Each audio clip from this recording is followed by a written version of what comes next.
ازيكم عاملين ايه؟ يا رب تكونوا بخير. فيديو جديد النهارده. قبل ما نبدأ الفيديو تعالوا نصلي على الرسول. اللهم صل وسلم وبارك على سيدنا محمد وعلى آله وأصحابه وسلم. فيديو جديد هنبدأ مع بعض تنظيفات رمضان. عايزين بقى نبدأ بدري شوية يا جماعة عشان نعمل كل اللي احنا عايزينه، وما نجيش في آخر مثلا أيام ونبقى عايزين مثلا نعمل حاجات أكتر وكده ونكسل. بصوا، عايزه اقول لكم ان الحافظه اللي هي ظهرها جينز دي من اسوأ الحافظات اللي في الدنيا بحالها. ما تجيبوهاش لو يعني لو عايزه اقول لكم لو ببلاش ما تجيبوهاش. الحافظه يا جماعه مع اول غسله بتلاقوها الطبقه اللي فوق دي ثابت على الطبقه اللي تحت، وتفرشوها بتلاقوها مكرمشه ومش مظبوطه طبعا خالص، فبتبقى حاجه استغفر الله العظيم يا رب. لو معاكم لو هتجيبوها وببلاش ما تجيبوهاش، انصحكم هاتوا اللي هي في ظهرها الدوتس. فعارفين انتوا الظهر اللي هو المحبب ده، هاتوها.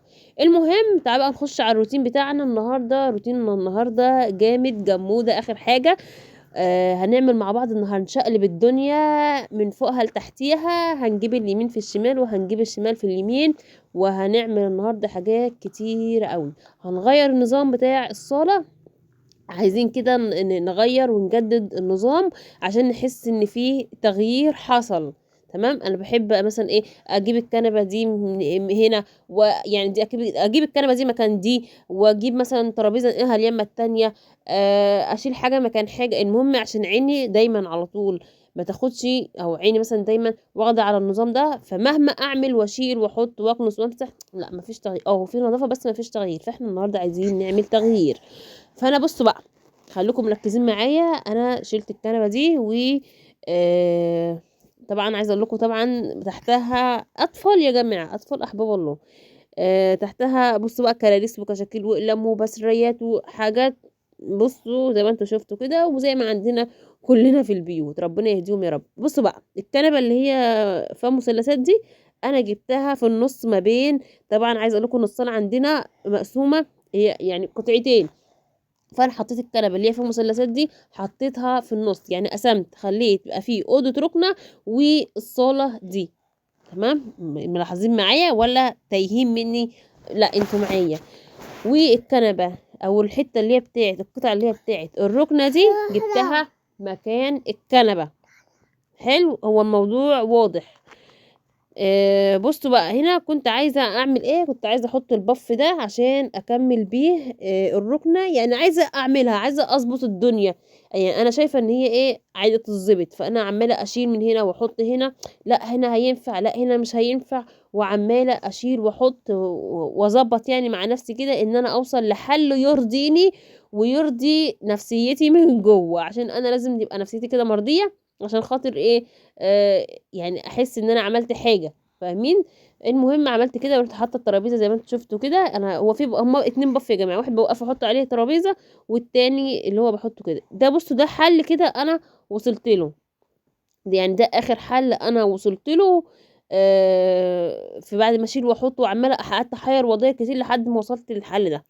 بعد كده بقى ايه هفرش بقى البيضات اللي هي على الركنه والكنبه وكده. عايزه اقول لكم لولا البيضات ديت، لولا بندعي على نفسنا. والله بصوا اهو ده كده اخر حاجه، انا اخر حل وصلت له اهو كده اهو. انا كده بقول لكم ان انا كده قسمت اهوت. عايزه اقول لكم والله الواحد تعب قوي، ودي كده خليتها زي ما هي كده اهي. وفست فيه هنا كده ايه فاصل يعني ما بين الكنبه، ان انا اروح واجي من هنا عادي. فاهمين قصدي؟ عادي ممكن اروح من هنا واجي عادي.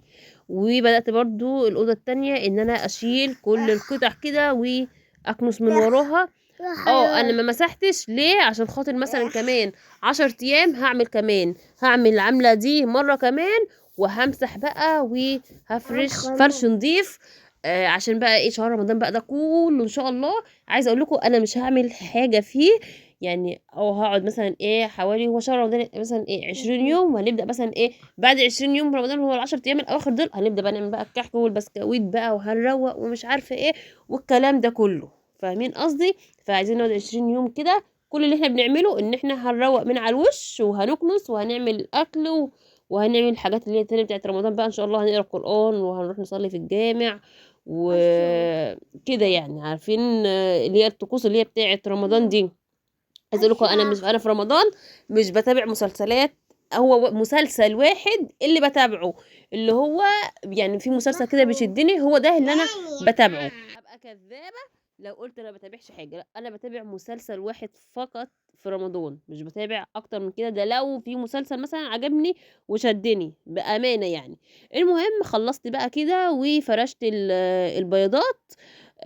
وهنا قلت بقى ايه لزقزوقه والنبي ايه امسحي، عشان كنت عايزه اطلع للحمام اكله لان الوقت كان متاخر وكده. فقلت لها ايه امسحي والنبي عبال ما اطلع للحمام واجي، فثبت لها الكاميرا كده وقلت لها ايه اعملي كذا. المهم مسحت بقى وانا طلعت بقى الحمام ونزلت وفرشنا. زي ما انتم شايفين كده النظام اتغير، حسيت ان انا عملت حاجه، حسيت ان في تغيير، حسيت ان الواحد يعني نفسيته مرتاحه، فاهمين قصدي. ودي كده القطعه التانية اهي. انا كده فصلت القطعتين عن بعض، بس في ممر ما بين الكنبه ان انا اروح واجي فيه بسهوله جدا، فاهمين قصدي. اهو بصوا اللي هو ورا الباب ده ممكن ادخل واطلع منه بسهوله. والقرده اللي هي قاعده على الكنبه دي عايزه اقول لكم بيفضلوا كده ايه يفضلوا من يمين للشمال ومن الشمال لليمين ومن الاوضه دي للصاله ومن الصاله للاوضه، وبيفضلوا رايحين جايين كده زي ما انتوا شايفين.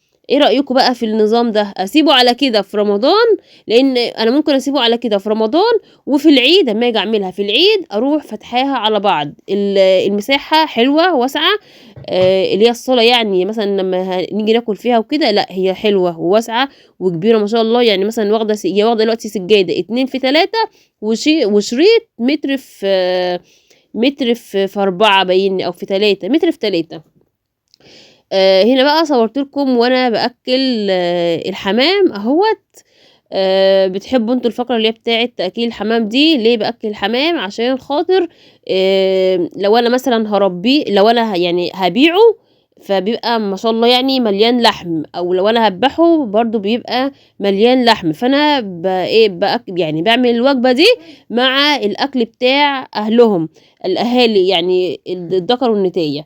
فانا بعمل وجبه كده كل يوم ليهم لمده مثلا 10 ايام، فبيبقوا بيربوا كده لحم ما شاء الله يعني، ويبقى ال الحمامية مليانة، فاهمين قصدي. مش بضغط عليهم قوي، لا انا باكلهم عادي يعني، مش بضغط على الحصالة قوي، فاهمين قصدي. بتبقى اللي هو عادي يعني في كده ان هم يتنفسوا بس كده بيربي لحم. لكن لو انا هربيه عندي ان هم يطلعوا كده وينتجوا، لا انا آه مش باكلهم. تمام. دولت برضو باكلهم اهمت عشان خاطر برضو انا هبيعهم يعني، فباكلهم برضو. البادي ده انا بجيبه بشتريه وبحط عليه ميه، وممكن اضربه بالهاند بلندر، وممكن اضربه في الخلاط عشان ينعم، عشان يرضى ينزل في الاكله اللي انا باكل بيها دي. تمام. اللهم صل على سيدنا محمد. الناس اللي هاوية حمام وعايزة تربي حمام، ربوا يا جماعة، والله العظيم تربية الحمام دي عشق، بتخليكي مبسوطة. انا واحدة من الناس بموت انا كده في يعني مش في تربيته، لا انا لسه مربية مثلا بقالي مثلا اقل من سنة بس، يعني بقى عشق بالنسبة لي. اتمنى الفيديو النهاردة يكون عجبكم، واشوفكم ان شاء الله في فيديوهات تانية كتير.